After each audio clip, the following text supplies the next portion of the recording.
السلام علیکم دوستو، اردو کلاسک چینل پر خوش آمدید۔ معزز سامعین سے امید کی جاتی ہے کہ ویڈیو کو لائک کریں اور چینل کو سبسکرائب بھی کریں، شکریہ۔ نواب سراج الدولہ بنگال کے آخری آزاد نواب آف بنگال تھے۔ ان کا دور ختم ہوا تو ایسٹ انڈیا کمپنی کی حکومت شروع ہو گئی۔ بنگال کے بعد قریباً پورا جنوبی ایشیا ایسٹ انڈیا کمپنی کے تسلط میں آ گیا۔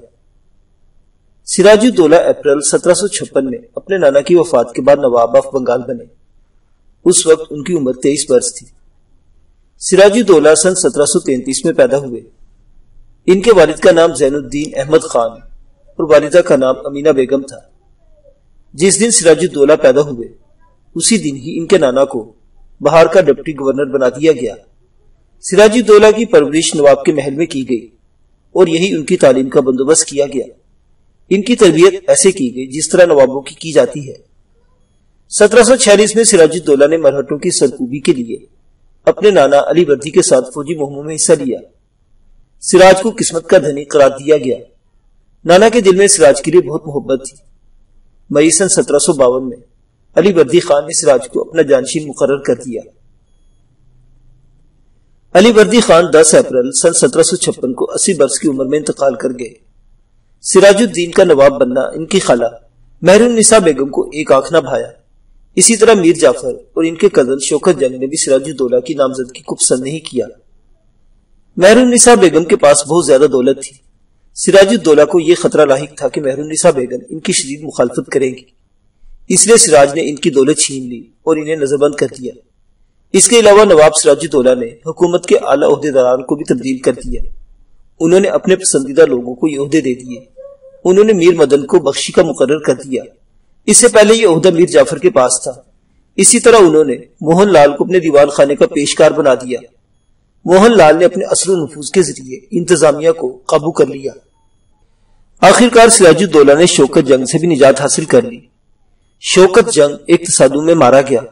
سراج الدولہ اس حقیقت سے بخوبی آشنا تھے کہ برطانیہ اس خطے کو اپنی نو آبادی بنانا چاہتا ہے۔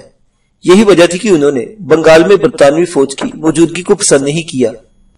اس فوج کی ترجمانی ایسٹ انڈیا کمپنی کر رہی تھی۔ وہ بنگال کے معاملات پر مبینہ طور پر ایسٹ انڈیا کمپنی کی مداخلت پر ناراض تھے۔ اس بات پر بھی ناراض تھے کہ ان کے کچھ اپنے آدمی انہیں تخت سے اتارنے کے لیے سازش میں ملوث تھے۔ کمپنی سے ان کی 3 شکایات تھی۔ ایک تو یہ تھی کہ فورٹ ولیم کے ارد گرد قلعہ تعمیر کر دیا گیا اور اس کے لیے انہیں کوئی اطلاع نہیں دی گئی۔ دوسری شکایت یہ تھی کہ کمپنی نے فصلوں کی طرف سے دی گئی تجارت کی سہولتوں کا غلط فائدہ اٹھایا اور اس کی وجہ سے حکومت کو حاصل ہونے والی ریونیو کو سخت نقصان پہنچا۔ تیسری شکایت یہ تھی کہ کمپنی نے کچھ ایسے افسروں کو پناہ دی جو حکومتی فنڈز خود بلد کرنے کے بعد ڈھاکہ سے فرار ہو گئے تھے۔ جب برطانوی فوج نے فورٹ ولیم کلکتہ کے ارد گرد فوجوں کی تعداد میں اضافہ کرنا شروع کیا اور سراج الدولہ کی ناراضگی کے باوجود اپنا کام کرتے رہے تو سراج الدولہ نے سخت رد عمل کا مظاہرہ کرتے ہوئے کلکتہ کا نظم و نسق سنبھال لیا۔ نواب سراج الدولہ کی فوجوں نے فورٹ ولیم برطانوی فوجوں سے چھین لیا۔ بہت سے برطانوی فوجی قیدی بن گئے اور انہیں عارضی طور پر ایک سیل میں رکھا گیا۔ اس دوران کچھ غلط فہمیوں کی وجہ سے ان قیدیوں کو وہیں چھوڑ دیا گیا۔ ان میں سے کئی موت کی وادی میں اتر گئے۔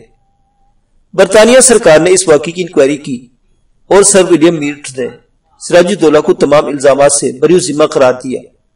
آخرکار سراج الدولہ سے ایک امن معاہدہ طے پایا۔ سراج الدولہ نے برطانوی افیسرز کی زیادتی کو معاف کر دیا، لیکن سراج الدولہ یہ نہ سمجھ سکے کہ امن معاہدہ انہیں تخت و تاج سے محروم کرنے کی سازش ہے۔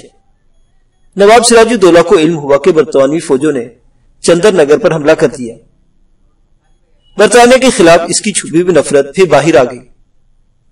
سراج الدولہ کو یہ خطرہ تھا کہ کہیں شمال سے افغانی احمد شاہ درانی کے ساتھ مل کر حملہ نہ کر دیں۔ اس کے علاوہ انہیں مغرب کی طرف سے مرہٹوں کے حملے کا بھی خطرہ تھا۔ اس لیے برطانیہ کے خلاف انہوں نے اپنی ساری فوج نہیں اتاری۔ برطانویوں اور نواب سراج الدولہ کے درمیان بد اعتمادی کی دیوار کھڑی ہو گئی۔ اس کا نتیجہ یہ نکلا کہ سراج الدولہ نے جین لا، کوسم بازار اور بسی میں واقع فرانسیسی فیکٹری کے چیف سے مذاکرات شروع کر دیے۔ نواب نے کثیر تعداد میں اپنے فوجیوں کو رائے درلاب کی قیادت میں پلاسی بھیج دیا۔ کچھ عرصہ بعد جنگ پلاسی کا آغاز ہوا۔ یہ جنگ بر صغیر کی تاریخ میں ٹرننگ پوائنٹ کی حیثیت رکھتی ہے۔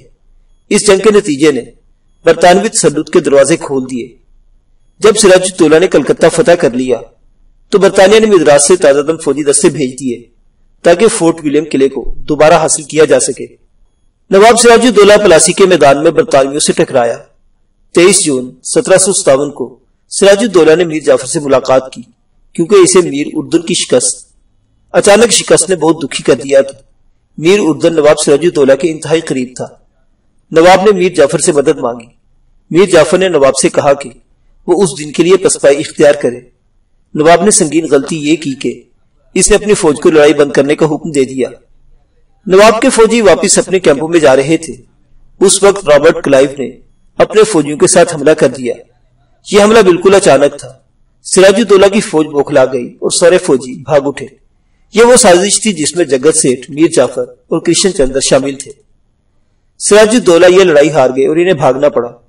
وہ پہلے مرشد آباد گیا اور پھر کشتی کے ذریعے پٹنہ چلا گیا، لیکن آخر میر جعفر کی سپاہیوں نے اسے گرفتار کر لیا۔ نواب سراج الدولہ کو 2 جولائی سن 1757 کو پھانسی دے دی گئی۔ انہیں محمد علی بیگ نے میر میرن کے حکم پر تختہ دار پر لٹکایا۔ میر میرن میر جعفر کا بیٹا تھا۔ سراج الدولہ کی پھانسی اس معاہدے کا حصہ تھی جو میر جعفر اور ایسٹ انڈیا کمپنی کے درمیان طے پایا۔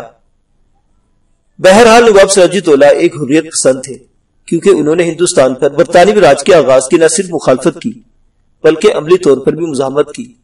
ان کا نام زندہ رہے گا انشاءاللہ۔